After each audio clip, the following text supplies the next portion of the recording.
মাছের ডিমের বড়ার রেসিপি হয়তো তোমরা অনেক রকম ভাবেই খেয়েছো, বাট একবার এই পদ্ধতিতে বানিয়ে দেখো, এতটাই টেস্টি হয় খেতে, একবার বানালে বারবার বানাতে ইচ্ছে হবে। আর এই অসাধারণ রেসিপিটা পারফেক্টলি বানানোর জন্য তোমাদেরকে কিন্তু ফুল ভিডিওটা ওয়াচ করতে হবে। তাহলে চলো আর দেরি কিসের, আজকের এই টেস্টি রেসিপিটা শুরু করা যাক।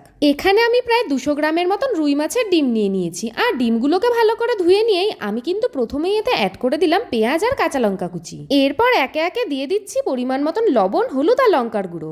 আর হ্যাঁ, আমি কিন্তু অল্প পরিমাণে কালো জিরেও এতে অ্যাড করেছিলাম। আর দিয়েছি বেশ কিছুটা পরিমাণে কর্নফ্লাওয়ার আর ময়দা। সমস্ত কিছু কিন্তু আমি ভালো করে মেখে নিয়েছি। এরপর কড়াই গরম করে অনেকটা পরিমাণে তেল দিয়ে দিয়েছি, আর তেলটা ভালো করে গরম হয়ে গেলেই আমি কিন্তু একে একে মাছের ডিমের বড়াগুলোকে ভেজে নিচ্ছি। আর এই সময় কিন্তু গ্যাসের ফ্লেমটাকে একদমই লো রাখতে হবে। আর সব থেকে বড় কথা, বড়ার শেপগুলোকে কিন্তু একদমই পাতলা পাতলা দিতে হবে, না হলে কিন্তু ভেতরে কাঁচা থেকে যেতে পারে। দেখো একে একে কিন্তু প্রত্যেকটা মাছের ডিমের বড়া আমার ভালোভাবে ভাজা হয়ে গেছে।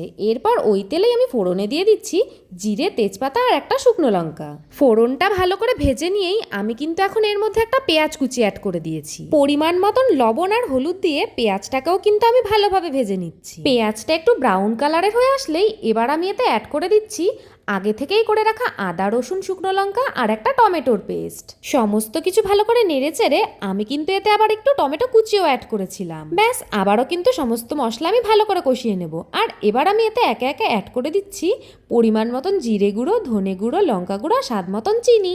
আবারও কিন্তু মশলাটাকে আমি কষিয়ে নিচ্ছি। আর মশলাটার থেকে একটু তেল ছেড়ে দিলেই এবার আমি এতে দিয়ে দিচ্ছি বেশ কিছুটা পরিমাণে জল।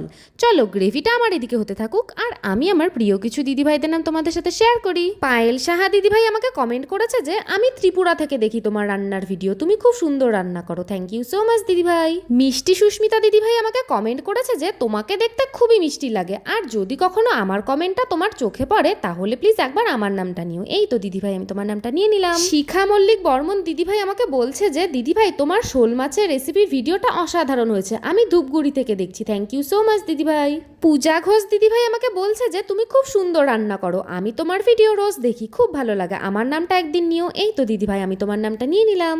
আমার প্রিয় দিদিভাইদের নাম তোমাদের সাথে শেয়ার করতে করতে মাছের ডিমের বড়ার গ্রেভি কিন্তু আমার একদম রেডি। বড়মশাইকে তো খেতে দিয়ে দিয়েছি, ও তো খেয়ে বলছে খেতে অসাধারণ হয়েছে। আর তোমরা কিন্তু চাইলে অবশ্যই বাড়িতে একবার এভাবে ট্রাই করতে পারো।